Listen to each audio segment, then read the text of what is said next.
The war in Ukraine has been the most propagandized conflict of the 21st century. An unprovoked war of aggression is what we've been led to believe this is by the mainstream media for 3 years now. But that could not be further from the truth. It is just the tip of the iceberg when it comes to the long list of lies surrounding the war in Ukraine, though. This is Truth Uncapped, and today we'll be covering how and why the war in Ukraine really started. The world was sent into a frenzy on the morning of February 24th, 2022, when Putin sent the Russian army into Ukraine. After all, it was the first major outbreak of war in Europe since the Second World War, and we were immediately told by Western leaders and Western media that Putin wanted to wipe Ukraine off the map and reclaim territories previously part of the Soviet Union. That is what they told us. But not enough people were able to hear from the Russian president. His goals and perspectives surrounding what he called the special military operation. He has been saying it though since the beginning, and nothing has changed. But not enough people have been able to hear it, especially those living in the West. Well, here it is. Мною принято решение о проведении специальной военной операции. Ее цель – защита людей, которые на протяжении 8 лет подвергаются издевательствам, геноциду со стороны киевского режима.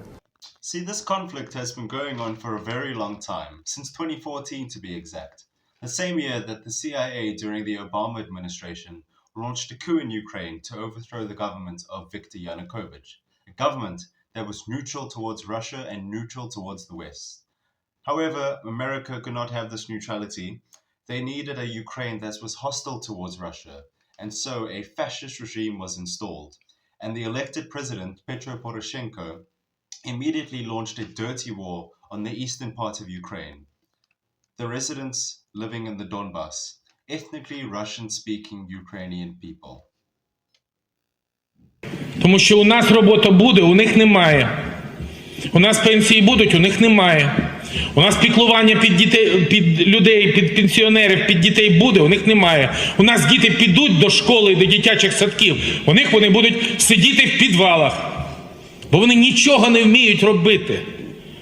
І так, і саме так ми виграємо цю війну. The citizens of Donbas refused to accept the newly installed American fascist government in Ukraine, and as a result of this, over 15,000 residents of Donbas have been killed by AFU shelling since 2014 to the present day. And in 2019, Volodymyr Zelensky, who ran for president, ran on a platform of peace. Главная на сегодняшний день проблема для Украины – это война. Сможешь ли ты ее закончить, если тебя изберут? И если да, то как? Идти туда войной я вообще против, потому что я такой человек. Я, может быть, там жесткий как руководитель в квартале, но я очень либерален. И я считаю, что вообще вся эта тема, все эти куски земли – это все про... But as soon as Zelensky was elected president, that quickly changed. З цього дня у нас військовий стан, у нас війна, ми будемо воювати, у нас армія готова, ми підемо на Донбас війною, ми заберемо війною і військовими свої території, і нам не все одно, скільки людей загинуть, але ми готові, щоб отримати і повернути свою землю, ми готові на прямі військові дії на окупованих територіях. Zelensky continued the war and continued the neo-Nazi ideology that thrived in the Ukrainian society during the Poroshenko years. The West has repeatedly used Zelensky's Jewish heritage as a way to deny Vladimir Putin's claims of Nazis in Ukraine. But as you can see, these claims are very much true. Ukraine is a Nazi state. This is nothing new for them though. They have had a long history with Nazism dating back to the 1930s.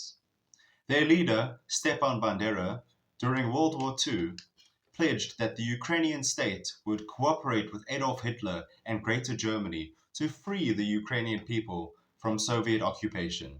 In reality, though, this cooperation resulted in the atrocities of Jewish, Soviet, and Polish people, mainly being the Volyn massacre, where over 100,000 Polish civilians were killed by the Ukrainian insurgent army.